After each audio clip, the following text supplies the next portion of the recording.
Hi friends from Luzon, Visayas, and Mindanao. Good day to all of you. In today's video, let's do our Q&A with Proof AMN. So may tanong tayo from our viewer about pag-ibig, renewal of multipurpose loan.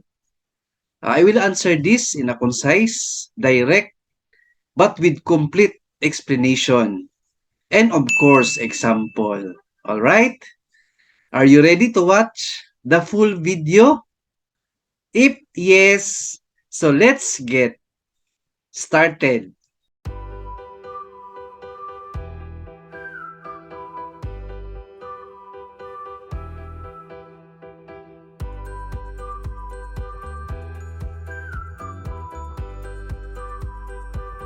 Disclaimer, ang video content natin ay hindi personal opinion, but based from research. Alright, basahin na natin ang question ng viewer natin. When can I renew my MPL or multipurpose loan? Answer, you can renew your MPL or multipurpose loan in Pag-ibig after 2 months grace period of your loan and 6 months. For example, friends, nag-loan tayo ng MPL on January 1, 2023. So may 2 months kayo na grace period to pay, right? So February tsaka March. So bali mag-start tayo ng counting ng 6 months from month of March.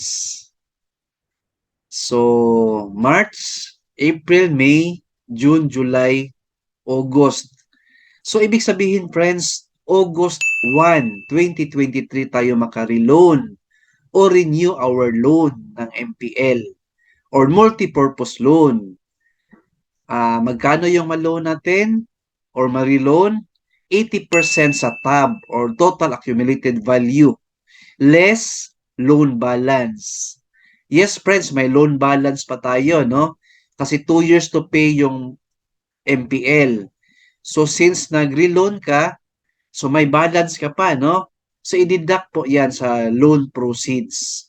So, ang makuha mo is net of the loan balance.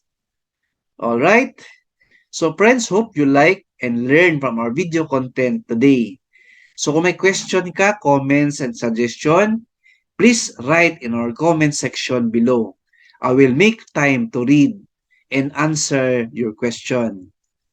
Please like, share this video, and subscribe in my YouTube channel. Thank you, God bless, and 2 thumbs up.